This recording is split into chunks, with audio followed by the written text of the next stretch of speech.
Bonjour à tous, j'espère que vous allez bien. Je vous retrouve pour un update lecture. J'ai 3 romans et une bande dessinée à vous présenter. On y va!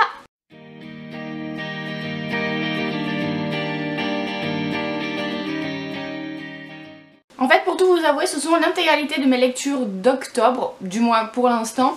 Mais j'ai mis 2 ou 3 semaines à lire ce beau bébé, ce qui explique ceci, cela. Et encore, je trouve que les deux autres, je les ai lus hyper vite. C'est La 9e maison de Leigh Bardugo, le roman tellement attendu des éditions de Saxus. J'ai lu tous les livres de Leigh Bardugo qui sont sortis, à part peut-être son livre de contes sur le Grishaverse que j'ai toujours pas lu. Mais sinon, je dois avouer que celui-ci n'a absolument rien à voir avec ces romans young adultes. Ici on est dans un récit fantastique, donc ça veut dire qu'il y a des éléments magiques mais qui se raccrochent à notre monde dont on a l'habitude. Et c'est pour les adultes, clairement, parce que c'est un roman très très sombre, un petit peu glauque, un petit peu gore aussi, et pour public averti donc. Dans cette histoire on va suivre Alex, qui est une jeune femme qui depuis toujours voit les fantômes et qui va intégrer une société secrète de l'académie de Yale pour surveiller les autres sociétés secrètes. En fait, ce sont des sociétés secrètes dans cette université qui font des rituels magiques. Chaque maison a son propre domaine de compétences, on va dire, et la 9e maison, la maison du l'été, est là pour surveiller que tout se passe bien et que personne n'abuse de son rôle. Et bien sûr, évidemment, il va se passer quelque chose qui va faire qu'il y a une sorte d'enquête, il y a un meurtre et Alex veut pas laisser passer ça. Elle va commencer à enquêter alors que tout le monde lui dit de laisser tomber et elle va découvrir évidemment plein de choses cachées. C'était hyper intéressant, c'était une lecture assez exigeante, je vous l'avoue, parce que déjà quand on connaît pas l'université de Yale, se mettre dans la disposition des lieux, c'est pas évident. Ça se voit que l'auteur est allé à Yale en fait, parce que je trouvais qu'elle nous en parlait comme si c'était évident, que tout le monde connaissait le plan du campus de Yale. Alors même s'il y a un plan effectivement dans le livre, c'est pas toujours évident à s'y reconnaître, tout comme les différentes maisons qui nous sont pas vraiment présentées à tour de rôle. C'est voilà, on nous balance des noms, on nous balance des rituels magiques, mais il n'y a aucun moment où on t'explique réellement la chose. Donc du coup au début c'est assez confus.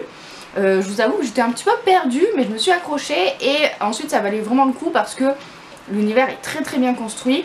On est vraiment plus dans un thriller en fait fantastique, je trouve, que réellement un univers fantastique fantasy, parce que il y a une vraie enquête. Alors j'avais un petit peu peur que ça ne me plaise pas parce que moi les enquêtes, vous savez que c'est pas réellement mon truc, mais là ce qui m'a tellement plu c'était l'univers et le fait que voilà, chaque société a ses particularités et je trouve qu'on peut aller vachement loin dans cette imagination là.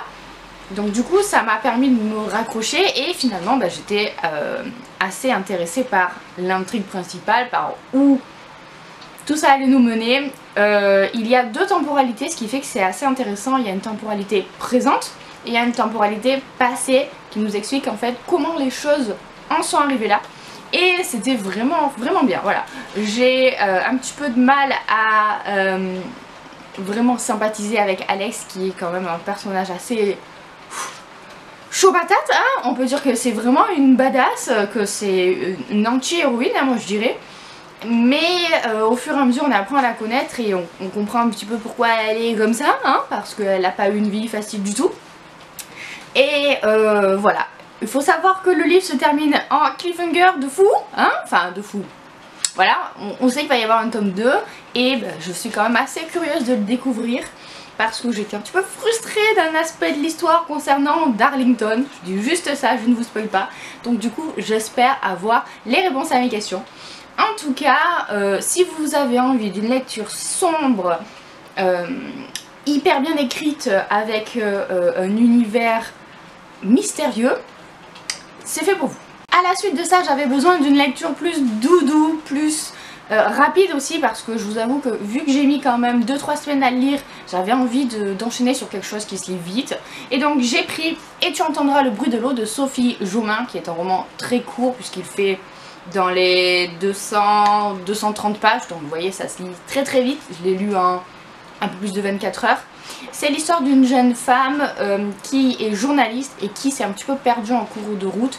Elle est journaliste people et en fait elle se rend compte que la personne qu'elle est devenue ne lui convient plus, que le milieu de la presse comme ça ne lui plaît plus. Et elle a accumulé tellement de congés qu'un jour elle va se dire bon allez tant pis, je les prends tous d'un coup, je vais m'exiler au fin fond de la baie de Somme et je vais passer un petit peu de temps comme ça avec moi-même. Donc c'est un petit peu un parcours initiatique de la part de Marion qui va faire le point sur sa vie et en même temps on a droit à une romance puisque son voisin de l'écologe à côté l'intrigue beaucoup et il va y avoir une relation entre eux. Je vous avoue que cette relation je ne l'ai pas trouvée hyper, je vais pas dire saine mais presque, parce que je trouve que le personnage masculin de Benjamin est un petit peu tangent, c'est à dire que c'est vraiment quand lui il le veut qu'il peut être sympa et ça m'a dérangé. Je trouve que l'héroïne elle va lui pardonner un petit peu trop facilement ses sautes d'humeur. Voilà, c'est tout. En fait c'est juste ce petit point qui m'a un petit peu dérangé, ce qui a fait que j'ai pas réussi complètement à accrocher à la romance, que j'ai pas trouvé très mignonne en soi, hein, voilà. Mais j'ai aimé tout ce qui était description du paysage. C'est une région que je ne connais pas du tout, donc du coup c'est vrai que je suis allée voir un petit peu sur internet à quoi ça ressemblait, le Marcanterre et ce genre de choses. Moi je suis du sud, donc le nord pour le coup c'est pas du tout ma partie. Mais voilà, j'ai bien aimé cet aspect là, on parle un petit peu d'écologie, donc ça c'est chouette aussi. Donc voilà, une petite lecture sympathique. Sans plus, qui n'est pas forcément très mémorable, mais qui a fait le job. On passe ensuite à une de mes petites réussites personnelles. Je suis super fière d'avoir enfin, depuis le temps que j'en parle, lu un classique. Et ce classique, c'est, pour coller un petit peu à l'ambiance de Halloween, Frankenstein de Mary W. Shelley. En fait, j'ai été assez surprise parce que c'est pas du tout l'histoire de Frankenstein qu'on connaît à travers tout ce qui est pop culture, je dirais. Là pour le coup, rien que pour le fait en fait d'avoir découvert la vraie histoire, je suis contente de l'avoir lu. Après ça reste pas une lecture waouh, je trouve un petit peu longuette dans les descriptions de paysages ou dans les descriptions d'humeur, parce que comme c'est un classique, on a droit à des monologues hyper longs sur ce que ressentent les personnages, tout ça. Donc bon, ça des fois c'était un petit peu longué, mais sinon c'était quand même vachement bien parce que je l'ai lu très vite. Ça se lit très facilement, hein, même si c'est un classique. C'est l'avantage des classiques anglais, je trouve qu'ils se lisent beaucoup plus vite et facilement que les classiques français. Bref. Et ici, bah, c'est l'histoire de Frankenstein, de comment est-ce qu'il a créé son monstre. Et en fait, ce qui m'a le plus surprise, c'est que le monstre n'est pas du tout comme on le voit dans les films ou dans les références d'aujourd'hui, où c'est le gros cadavre ambulant qui fait que comme ça, comme bruit, avec les clous plantés dans la tête. C'est pas ça, on n'a absolument aucune description réelle de comment est le monstre, donc c'est à nous l'imaginer. Je sais pas du tout comment est-ce qu'à l'époque il avait imaginé, parce que c'est vrai que nous on voit le monstre dans notre tête de par, comme je vous disais, tous les films qu'il y a eu. Donc on a une image qui est imbriquée, mais eux, je me demande comment ils l'imaginaient, parce que je vous dis, il n'y a pas de description. Et le petit spoiler qui n'a absolument aucun intérêt, je vous rassure, il n'y a pas de foudre. On nous dit pas comment Frankenstein, comment le monstre arrive à vivre. On nous dit pas comment Frankenstein donne la vie à son monstre. C'est pas dit. Donc il n'y a pas de foudre en fait. Il n'y a pas l'éclair qui arrive et qui électrifie tout ça. Il n'y a pas. Et du coup je pense que là pour le coup c'est une création des films pour expliquer comment est-ce que le monstre d'un coup il arrive à la vie, parce que je pense qu'il fallait bien à un moment ou un autre le montrer à l'écran. Là c'est dans un livre donc ça passe, on te dit juste que d'un coup il prend une respiration et il ouvre un œil. Mais on te donne pas le secret, parce que Frankenstein ne veut pas donner le secret pour éviter de faire d'autres monstres comme ça. Et il y a aussi toute une réflexion sur, ça je le savais, hein, c'est ce qui m'intéressait en fait dans le livre. Comment est-ce que la perversité humaine va pervertir le monstre à son tour, parce qu'à la base c'est un être qui vient de naître, donc c'est quelqu'un d'hyper innocent qui va apprendre à parler, qui va devenir un peu cultivé aussi quand même. C'est ça, cet aspect là qui m'a vachement étonnée par rapport à l'image qu'on a du monstre. Et comment est-ce qu'à cause de l'incompréhension humaine, de la peur humaine, il va devenir à son tour pas très gentil. Et voilà, c'était une lecture vachement intéressante, enrichissante aussi je trouve, parce que pour le coup je pourrais dire que oui, maintenant je connais Frankenstein. Et pour terminer, je vous montre ma toute dernière lecture qui est là aussi en rapport avec une ambiance un petit peu spooky pour Halloween. C'est le tome 1 de Billy Brouillard, Le Don de Trouble Vue, que j'avais acheté l'année dernière au salon du livre de Toulon. Il est dédicacé et tout, du coup je l'avais acheté à l'auteur. Et ben j'attendais que ce soit la période propice pour le lire. Et là clairement on est vraiment dans une ambiance halloweenesque. Et je suis conquise. C'est un petit peu comme si on avait pris un univers à la Tim Burton vachement glauque, mais qu'on avait ajouté un petit peu d'humour enfantin dedans, puisque Billy Brouillard c'est un petit garçon qui a 10 ans. Mais c'est vachement glauque, hein, je vous avoue.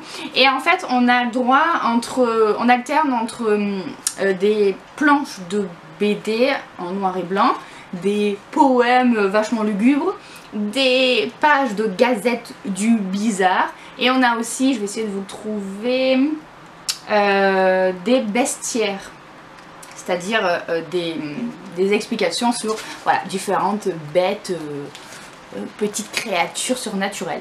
C'est vraiment sympa, franchement je m'attendais pas à accrocher autant. J'aime bien moi tout ce qui est un petit peu bizarre. Je regrette le Tim Burton d'avant. Pour moi Beetlejuice, le dessin animé, c'est toute mon enfance, et qu'est-ce que j'aimerais le retrouver pour pouvoir les revoir, parce qu'ils sont tellement indisponibles que ça me frustre. Bref, ce n'est pas le sujet.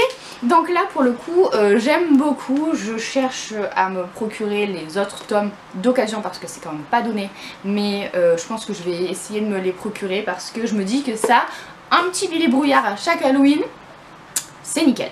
Voilà donc pour cette update lecture, j'espère que la vidéo vous a plu. Si c'est le cas, n'hésitez pas à la liker ou à vous abonner. J'espère que la luminosité était pas trop pourrie parce qu'il pleut et j'ai ouvert les fenêtres pour avoir un peu plus de lumière. Je vous avoue que j'avais la flemme de sortir les grosses lampes, donc vous avez dû certainement entendre la pluie aussi. Bon, ça fait une petite ambiance cosy. Et dernière info, vous allez pas le croire, mais il n'y aura pas de book haul en octobre, tout simplement parce que j'ai réalisé que je n'avais acheté aucun livre en octobre. Non mais la nana, elle fait un mois zéro achat sans faire exprès. Non mais c'est ça, si ça veut pas dire que je suis devenue raisonnable, je sais pas ce que ça veut dire. Donc voilà, il n'y aura pas de vidéo, je suis désolée pour vous, mais en même temps c'est un petit peu mieux pour moi, pour mon portefeuille et pour la place dans ma pile à lire qui commence à manquer. Sur ce, la vidéo est terminée, j'espère qu'elle vous a plu. Je vous fais plein de bisous, je vous souhaite de très bonnes lectures à venir et à bientôt pour une prochaine vidéo.